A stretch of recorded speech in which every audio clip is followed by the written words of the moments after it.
Lentes esféricas. Bem, pessoal, visando preparação para um concurso ou para um vestibular, a gente vai tentar ser o mais breve, prático e objetivo possível.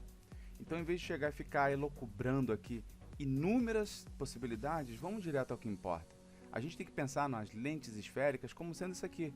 Imagina que isso aqui é uma lupa, que é uma lente de um óculos ou de qualquer outro dispositivo óptico que a gente está acostumado, onde a gente vê aqui, por exemplo, que o material desse dioptro é o vidro. Isso é o mais comum. A gente vai ver outras situações, mas todas elas vão ter a mesma ideia envolvida aqui. Fato é que nós temos, por exemplo, aqui uma lente de vidro que está imersa num local como o ar, como a água que seja. Enfim, mas vamos pensar aqui no caso mais comum, vidro imerso no meio do ar.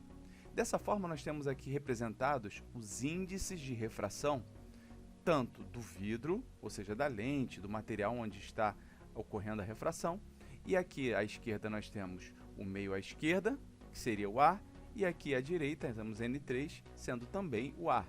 Desta forma, nós sabemos que não tem como ser diferente o índice de refração de N1 é igual ao índice de refração N3, ou seja, porque estamos no mesmo meio, que seria o ar. Desta forma, nós temos que saber que a lente esférica nada mais é do que um dispositivo que permite, ao contrário do que acontecia com o espelho, onde havia a reflexão da luz, nós teremos agora a refração da luz. Não vou entrar aqui no mérito de como acontece esse desvio, estou colocando aqui apenas para dizer que ocorre em certo momento aqui a passagem da luz, onde há o desvio desse feixe de luz e ocorre o fenômeno da refração. Então, a gente tem que ter esse conhecimento para dizer o que é uma lente esférica. Dando continuidade, vamos apresentar quais são os tipos de lentes mais comuns, apenas para vocês terem ideia da geometria delas. Nós temos aqui, por exemplo, o caso da lente biconvexa, apresentada aqui. O que a gente tem de interessante aqui? Quando pensamos em convexa, vamos pensar numa barriguinha para fora, uma curva para fora. Então, como tanto um lado da superfície quanto o outro são essa curvinha para fora, nós dizemos que ela é biconvexa. Já nesse outro caso aqui, ó, nós temos um caso de uma lente plano-convexa, onde um lado da superfície é plano, reto, e o outro lado é convexo, ou seja, com a barriguinha para fora, certo?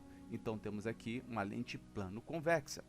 Já no outro caso que nós vemos aqui à direita, nós temos aqui o caso de uma lente bicôncava, onde nós temos aqui em cima bordos espessos, ou seja, mais largos do que a espessura aqui do centro da lente, e nós temos aqui que tanto de um lado quanto do outro temos a curvinha, a barriguinha, para dentro.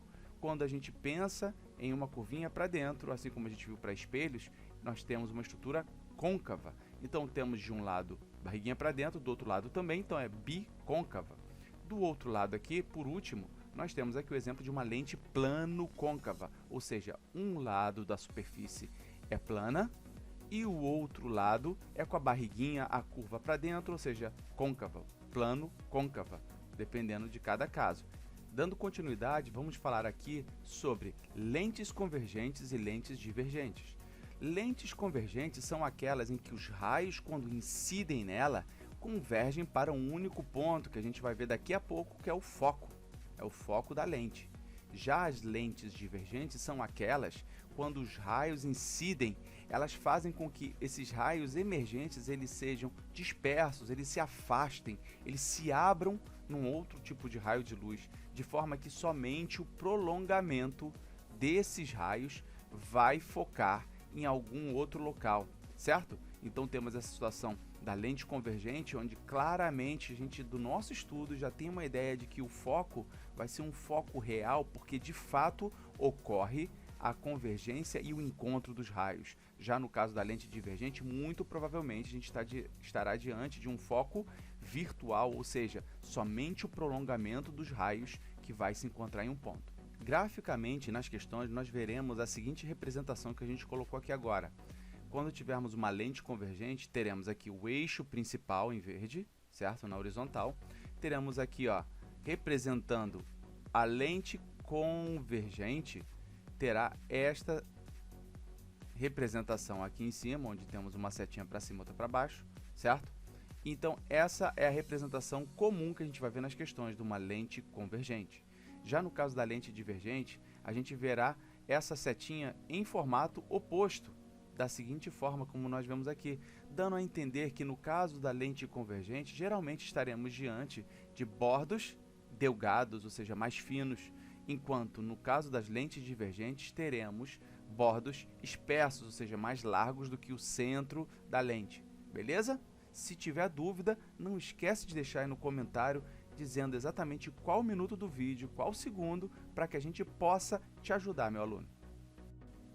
Bem, pessoal, aqui nós temos uma representação genérica para que a gente possa imaginar em qualquer situação possível, não só nessa conjugação entre vidro e ar, para a gente saber quais os possíveis casos onde a gente vai ter um comportamento de lente convergente ou divergente. Imagine que no caso onde vocês têm aqui N1 sendo o meio onde a lente está imersa, por exemplo, no caso aqui que a gente estava vendo, imerso no ar, ou seja, o índice de refração do ar. E temos o caso aqui, vai ser o caso da própria lente que está imersa nesse ar, beleza? Tranquilo?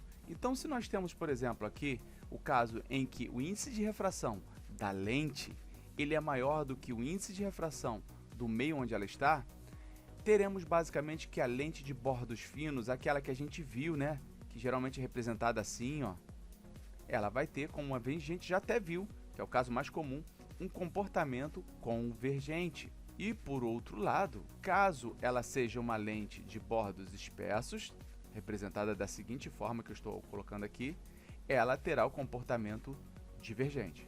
Tranquilo? E aí o que acontece, professor? Se mudar o índice de refração, ou seja, se eu tiver a lente com índice de refração menor do que o meio onde ele está incluído, ou seja, N2 menor que N1, conforme nós estamos vendo aqui embaixo, o que vai acontecer? Vai mudar esse comportamento. Então, se eu tinha lente de bordos finos, para essa nova situação eu terei agora divergente, essa lente, o comportamento dela. E terei, para lente de bordos espessos, terei comportamento de lente convergente. Tranquilo? Então, esse aqui é o caso mais comum. E aqui nós temos à direita mais um resuminho para você anotar. Se a lente é mais refringente que o meio externo, temos bordas finas, convergente, bordas grossas, divergentes. Esse é o caso mais comum. Então, se vocês forem memorizar alguma dessas situações, memorizem essa, porque o oposto vai acontecer no outro. Se você sabe como se comporta esse caso mais comum, você sabe que o comportamento oposto será, nesse caso, menos comum, que é quando a lente é menos refringente que o meio externo. Vai se inverter as informações, beleza? Vamos falar agora dos elementos da lente. Em primeiro lugar, vamos falar sobre o centro óptico. Esse pontinho aqui, ó, que é a interseção entre o eixo principal e a lente, e o centro da lente. Esse é o centro óptico, certo? Temos simétrico para cima e simétrico para baixo aqui. O centro óptico, de uma certa forma, a gente pode dizer que é o ponto do eixo principal por onde passa um raio luminoso que não sofre nenhum desvio angular. Então, se por exemplo eu tiver um raio que incide por aqui, ele simplesmente refratará para o outro lado sem sofrer nenhum desvio, certo? Qualquer que seja o ângulo de incidência, ele vai passar como se não houvesse nenhum elemento ali de refração ou de reflexão. Ele continuará a sua trajetória. Bem, além do centro óptico que a gente acabou de ver, são importantes os seguintes pontos.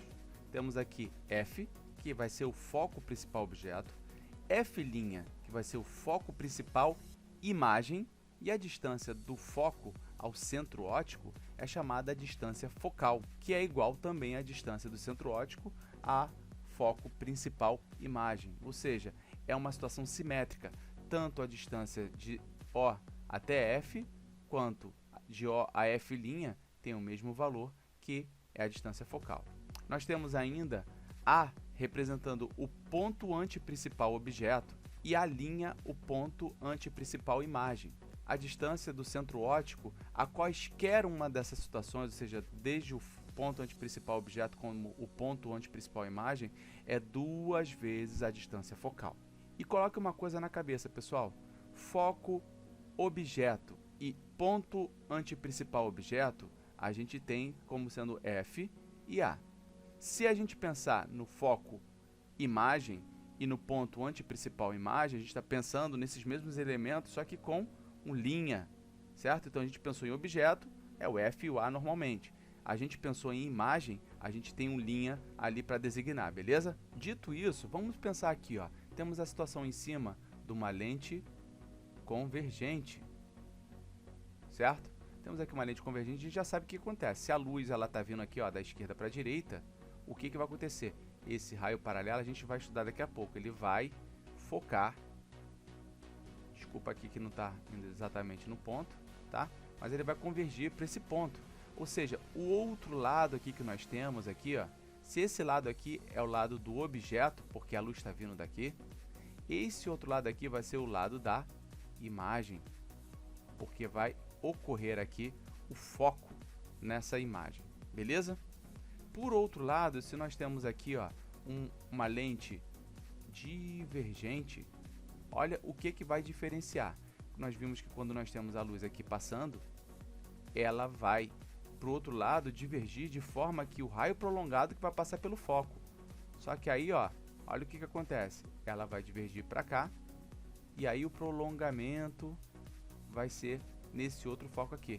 Como esse foco ele está do lado de cá, lado da esquerda, nós teremos aqui que serão os pontos imagem, tá? Porque o foco ele está ocorrendo no lado da esquerda, diferentemente do foco que aconteceu no lado direito na lente convergente. Então vamos ter essa nomenclatura.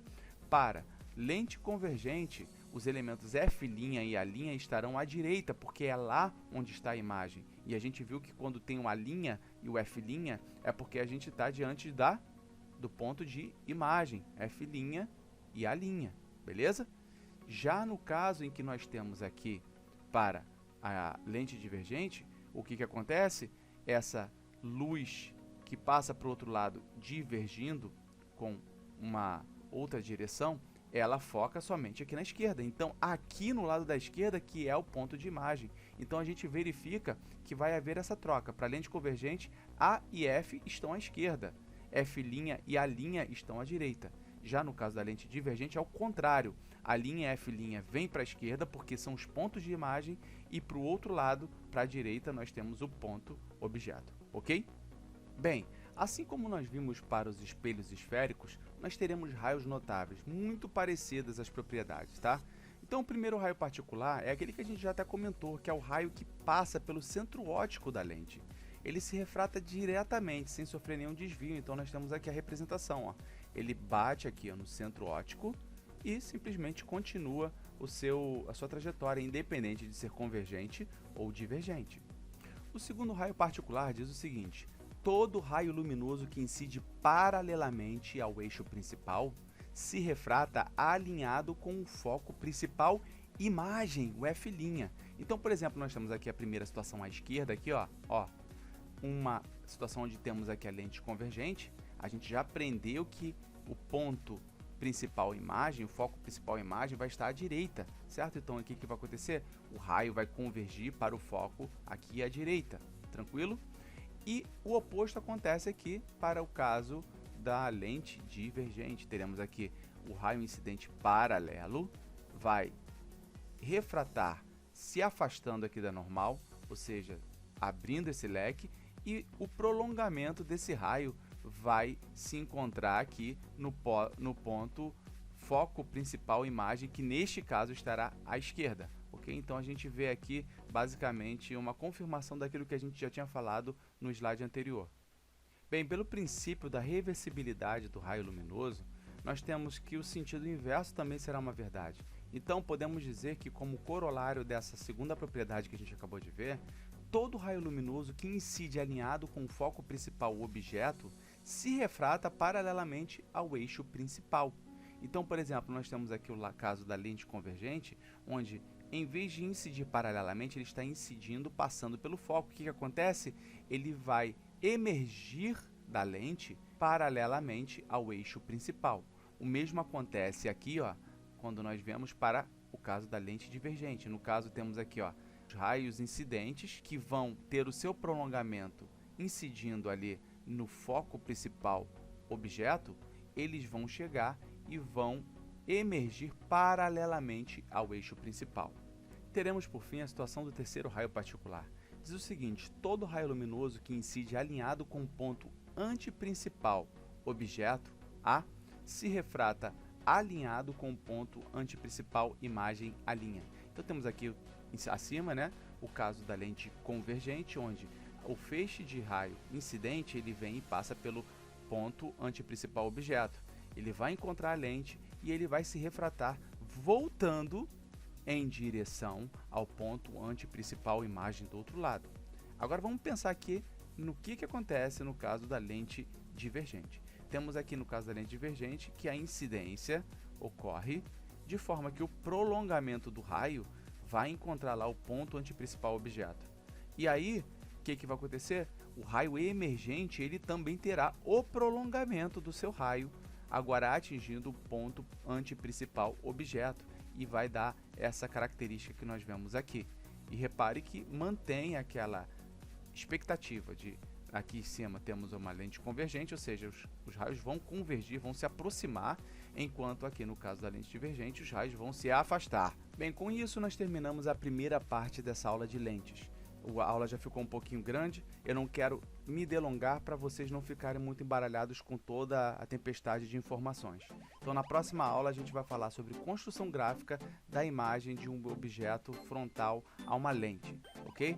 E aí a gente vai começar a pensar em fazer alguns exercícios. Espero que vocês tenham entendido o conteúdo. Se gostaram, não esqueça de dar o like, compartilhar com seus amigos que estão tentando estudar e aprender lentes esféricas, e aguardo vocês na próxima aula. Um abraço!